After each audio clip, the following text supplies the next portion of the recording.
Hello, in this video I am going to show you how to connect up your Oculus Quest device. So it's either Oculus Quest 2 or Quest 1, potentially future Quest devices as well, to your Windows machine so you can use it effectively as an Oculus Rift using the Oculus Link functionality. So the benefit of that is you've got a Quest, all the hardware is inside of here.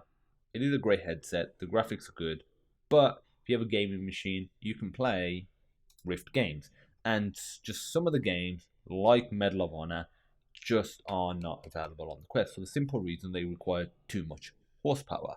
So also, even if the game is available on the Quest, it'll look better on the PC in general. And the Quest, even if you have a Rift, the Quest has a great set of lenses, especially number 2. So like there's benefits of using this over a Rift anyway, even if you have a Rift, because the hardware is very new in it.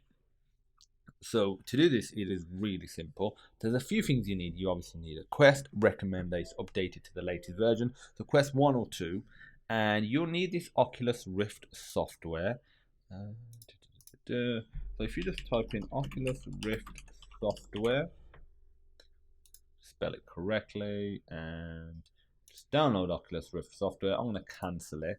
But you just open that exe, install it, and then once it's installed, you'll be able to open it up and it'll be like, oh, not like this, wrong thing. It'll be like this, and you'll be able to download games. You already have some games, you can buy games, that sort of stuff. The other thing you're going to need is a cable to connect it with. The cable that I'm using is a anchor cable. It's not very long. I'll show you how to remedy that little downside in a second. But it's an anchor cable. It's a good quality one. Not very expensive, but the VR headsets are very iffy with what sort of cable you use. Generally speaking, I found the ones that come with it, the Type C to Type C connectors, don't work very well. This one, if you go to Amazon, type in Anchor, I'll put it in the description, but I want to show you anyway. If you type Anchor 56 ohm, it is one of these cables. So that is what you want. You can get a dual pack as well, but as you can see, it isn't very long, just under 2 meters. And as you can probably tell, this one, I don't think is even 2 meters. This one is, I don't think this is barely a meter, if that. But even 2 meters is not really practical when you got it connected and you sort of walking around. So the way to alleviate this, so you want one of these good quality cables. You want to get basically an extension lead, like regular USB-A on one side, female and male on the other side. So this is what would connect to your computer. This cable would connect into here, and then that would connect to the headset. And as you can see, this is super long. You can try different ones. This isn't the cheapest, but by God, it is the best one I have personally used. And I don't know if there's anything out there that's really any better than this.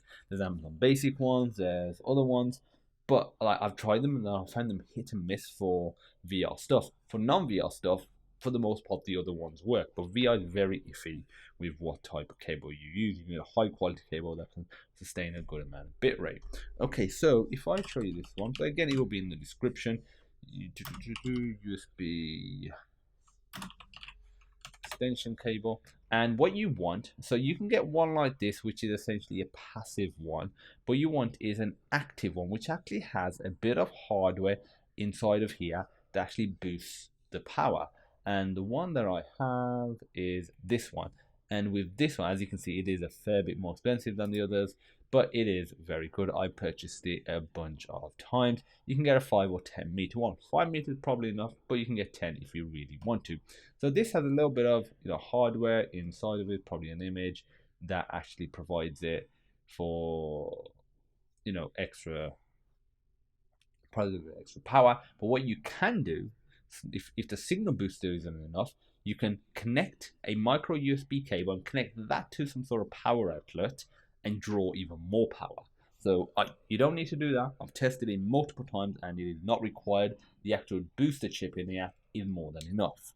So now let's actually get on to connecting this. So it assumes you've got a Quest 1 or 2 updated to the latest version. It also assumes that you've got the Oculus Rift software. Don't really need to do much else on this apart from actually, making sure it's all set up.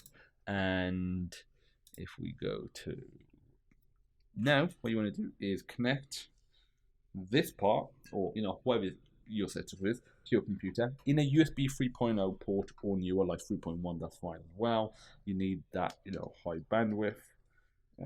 I'm going to connect this. I'm not going to really be moving around for the simple reason I'm just showing you how to connect it, and then you can obviously play. Plus, I've got a mouse trap literally just there, all set up. Set it up yesterday with the wife. It takes so long to set up. We haven't put it away yet. We're going to play one more game today with 12 cheese pieces each. I digress. So let's get onto this. Okay, so what we're going to do, let me open up Edge so you can actually see what I'll be seeing. So what you want to do, make sure your Oculus Rift software, Oculus is open. And when you just connect this, okay, is you'll say allow access to data, click allow. But once you've done that, as you can see, after a couple of seconds that will pop up, enable Oculus Link. Simply click enable and look what happens.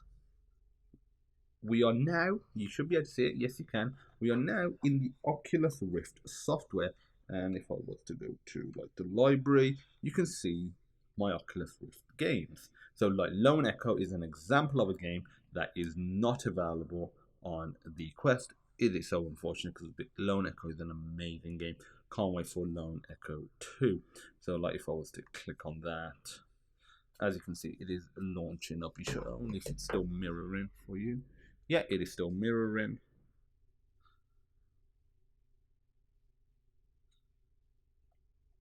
There we go. As you can see, obviously I'm not picking up the other controller, but that is enough. You can see we have got to, we are going through the intro, and we are about to get onto the menu again. Can you still see all of that? And there you go. You need no actual sensor. So those sensors that it's detecting, saying free, it is literally what's on the headset. And those controllers are these controllers. And as you can see, we can play Oculus Rift games. So I'm going to just put this away.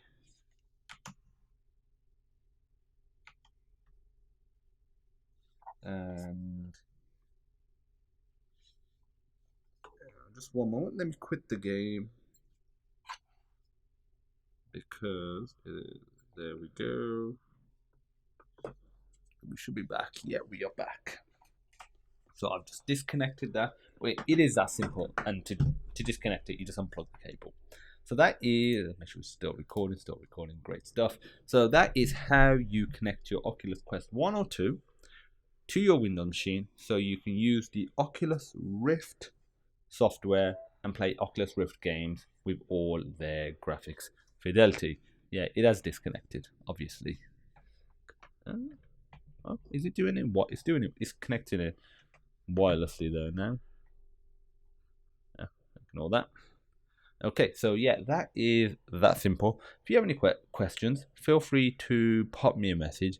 And as usual, I look forward to seeing you in the next video.